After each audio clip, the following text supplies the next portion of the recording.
A very warm welcome to the Cogit podcast series. My name is Anthony Richards and I'm the editorial director of Cogit. Today, I'm delighted to be joined by Professor Tahir Abbas. Tahir is a professor in Radicalisation Studies at the Institute of Security and Global Affairs at Leiden University in The Hague. He is also the scientific coordinator of the EU-funded H2020 Drive project, which is a 36-month project exploring how social exclusion impacts on radicalization. Tahir, a very warm welcome to you, and thank you so much for joining me today. Thank you so much for having me. Thank you. It's a pleasure. It's a pleasure. I suppose my first question is, and this is in light of the chapter that you kindly contributed to our edited volume, Jihadist Terror, you discuss Islamophobia at some length. And I suppose I'm just wondering, to what extent do you think Islamophobia is rife in the United Kingdom at the moment? So Islamophobia, I think, in short, is quite rife in the United Kingdom, in as much as we find it quite rife across Western Europe and North America. And the reasons for that is that Islamophobia builds on existing problems of Orientalism, of racial discrimination that impacts on Muslim minority groups, and a kind of growing ethnic nationalism that seeks to reduce the focus on immigrants and minorities, or rather focused on these groups in negative ways. So it builds on a number of themes which are structural in terms of patterns of exclusion that we can measure in terms of housing, education, labor market, and health, of course. And it's also cultural in terms of how we view Islam and Muslims and how we think about them and discuss them at various levels, including in particular the media and in dominant politics. That's interesting. Thank you very much. You mentioned the word structural. To what extent do you think there is structural racism in British society? I mean, I think, again, the word racism evokes all sorts of responses from different actors. But when we talk about racial inequalities in terms of the experience of minorities, we can measure that. We can look at the impact of labor market discrimination using official data. We've often talked about the ethnic penalty, so that an applicant with the same qualifications, the same education experience will be less likely to get a job compared with their white dominant counterparts. There are also impacts in terms of the sort of ethnic pay gap that is also observable. And we know things like unemployment rates can be 4 times as high for certain ethnic minority groups, particularly among younger groups and also older groups with traditionally less well-recognized qualifications. So these are examples of structural patterns of exclusion, marginalization that could be recognized as issues of racism per se. So thank you, Tahir. I'm just wondering, looking back at your chapter again, and you know, it's quite a forthright statement. You say that Islamophobia and radicalization are intimately tied up with each other.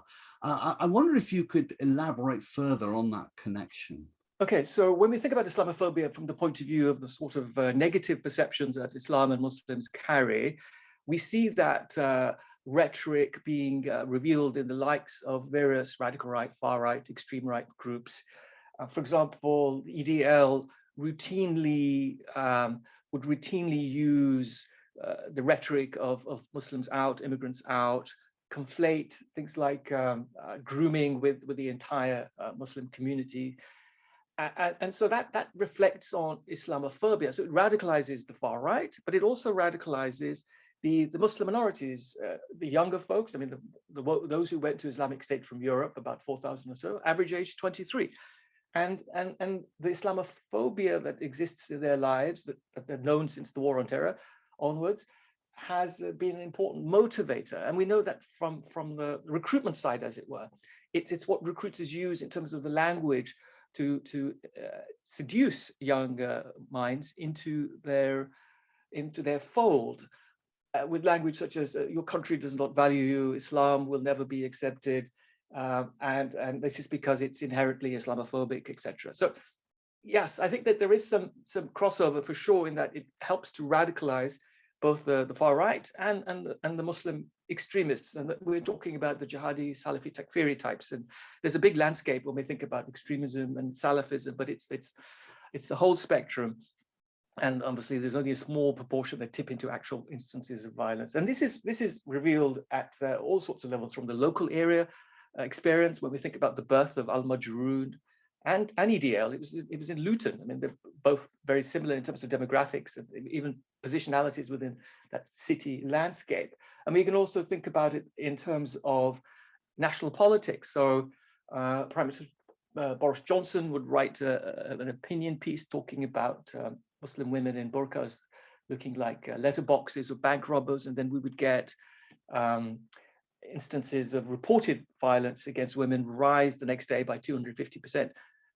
President Macron would talk about the menace that is Islamism, and the idea of the need to surveil and police and securitize Muslims more. And the next day we would see young people, vulnerable people implicated in acts of violence, which they would project in the name of Islam. So there is a cyclical process, and it occurs locally, nationally, and globally. Yeah, that's very interesting. Thank you, Tahir. I mean, commentators and academics often refer to push and pull factors when they're discussing the topic of radicalization. And I think quite a bit of what you discussed there are what we might put into that category of push factors. I'm just wondering whether you see any role or there's any significance of any what you might call pull factors. For example, ideologically, or what's the pull that's drawing people? And I think you've outlined some of the push factors, but I'm just wondering were there any pull factors that you could identify? Indeed, this model is very useful. It helps us to understand the sort of nature of the interaction between the lived experience and what takes people over into violence to a significant extent. However, it's difficult to put two experiences in the same room and compare them, because in almost every case, there are individual level triggers that are important in our consideration. So yes, I talk a lot about the push factors, and this Drive project is trying to understand the social exclusion dynamics across the West European landscape.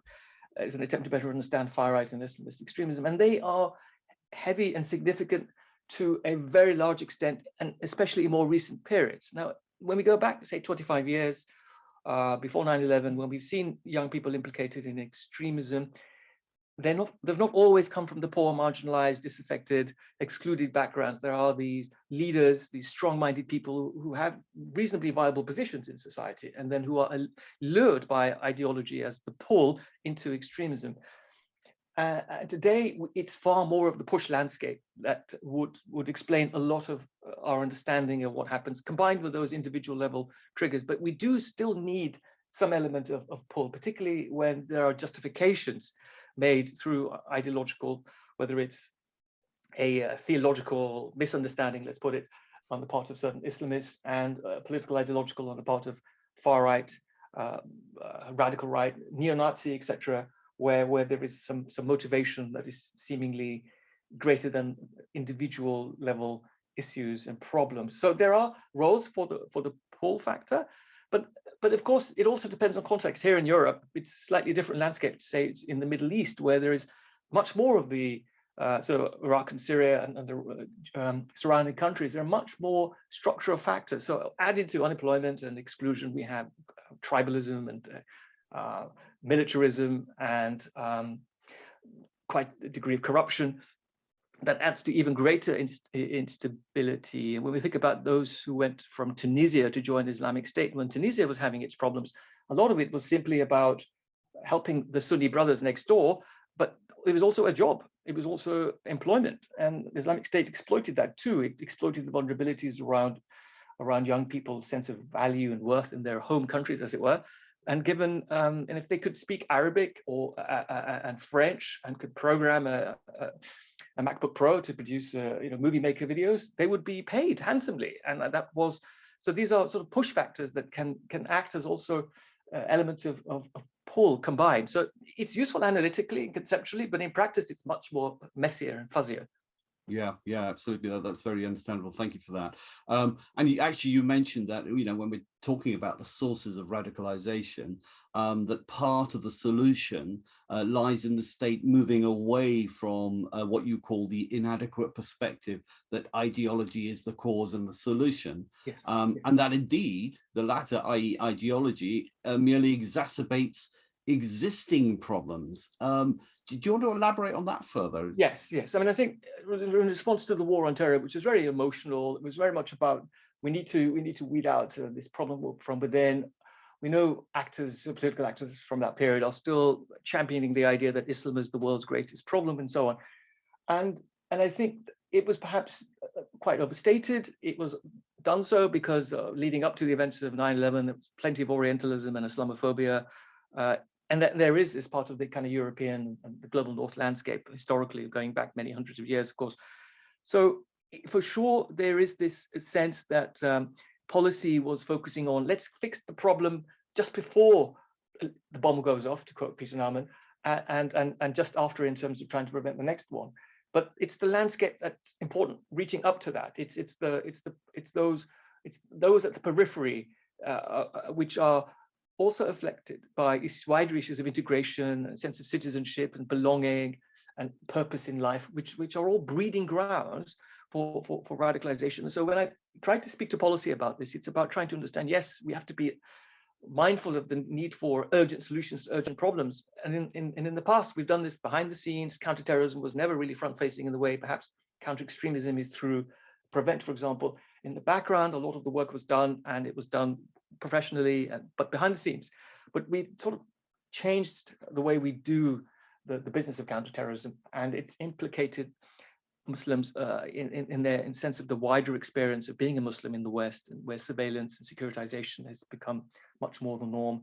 And so policy needs to be a bit more sensitive about the wider structure of historical factors. And I think it's part of the reason why the European Commission have funded my project and other projects in our call, which is to better understand the issues around integration and pluralism and participation in society as ways to better understand solutions to radicalization. Excellent. Thank you very much for that. To what extent then do you think, and this may apply to other European countries as well, do you think that this domestic problem of radicalization is a problem of our own making to some degree? I think, sadly, yes. I mean, in many ways, when we think about these extremists, they've all got, made in Belgium, made in London, made in the Netherlands stamp on them, because they are a product of the lived experience in those societies. And it's that lack of a sense of purpose and opportunity and engagement in life, and the wider problems of exclusion and alienation that compound a general existence, and with ongoing political discourses. I know in the Dutch context, there is something negatively said about Islam, Muslims almost every day in Parliament, and 20 to 25% of the population in the Netherlands, for example, are voting for right-wing, far-right parties on a regular basis. We've also seen the landscape shift here. That politically, the centre has been hollowed out, and there is much more of a narrow vision of the self and the other, as in terms of our national perspectives. So we need to sort of get this perspective right, but we're in an age of hyper-globalization and localization, where there are fragilities in relation to identities, and they're not being supported by wider state discourses. 25 years ago, multiculturalism was seen as a net asset, that living in diverse societies and communities is adding to the well-being of us all as nations. But today, multiculturalism is a dirty word. It's securitized. Differences are securitized, and specifically when we think about Muslim minority differences, more than any other group. So things have changed significantly over a generation, and this has added to more problems, not less. Oh, yeah. So thank you very much for that. Slight change of tack, actually. You'll be aware that the Commission for Countering Extremism was established a few years, quite recently, actually, around the beginning of 2018. How do you assess the progress of that commission in terms of countering extremism? Well, I think it's been a bit of a sort of wobbly start in some ways. I think one of the problems is ownership and connectivity to communities. It's one of the problems with a lot of the sort of state-centric, state-orchestrated institutions, think tanks, that don't really have connectivities to communities and the lived experience. There's no real bottom-up feeding into the thinking and the policy development process. It seems to be sort of the cart before the horse. And the Commission for Countering Extremism is too close to government to be sufficiently independent enough to be able to assess some of these issues more widely. I was very much involved in the consultation in relation to PREVENT, and myself and other academic colleagues spoke to William Shawcross and others. And of course, academics, we're all broadly critical of a lot of this. And but I think prevent, for example, as being one of the key areas is creating still creates more problems than solutions. It does the opposite in many ways of its intention, particularly on university campuses, when we think about students and the ability to have frank debates. And if you raise sensitive issues, you're seemingly labeled as a problem. You might get them referred to channel, and that could create further psychological, emotional issues, which then could also add to kind of labeling and people's sense of themselves. And then people go elsewhere to have these sensitive discussions. Universities were the space for that, but the prevent duty has made it very difficult. So I wonder if you could elaborate on, whether you think, therefore, that the parameters of counterterrorism are broadened in that sense to the way people think ideologically as well as what they do. Yeah. And I suppose a related question to that is whether you see non-violent but extremist organizations as firewalls against radicalization towards violence, or whether you're on the side of the fence that sees them as actually a conveyor belt towards violence. And again, you'll be aware of the debate about that in the literature as well. Absolutely. I mean, the conveyor belt theory is very convenient, but it doesn't really work. People dip in and dip out into types of extremism par for the course. It doesn't mean that if somebody's sympathetic to what's happening in, say, Palestine or other parts of the world, that it's automatically an ideological route into extremism. I think that's part of the problem, and that's part of the issue we're dealing with, where state-centric approaches have just widened too much to include all of that. It's interesting when we talk about Muslim identities, sympathies, etc. Some of that can be used as a vehicle to help prevent extremism. We know that in France, for example, the jihadi takfiris are not part of the Salafist communities. They're excluded from that. The Salafi communities may be anti-democratic. They may have their ideas about living alternative lives, but they're not violent. That bridge could be useful as a way to further the divide between those who we think are dangerous and menacing. And of course, there are going to be some bad people out there who are going to do bad things. We need to be wary of that. But the whole landscape around Salafism has been sort of demonized and also used as a way to sustain this conveyor belt approach.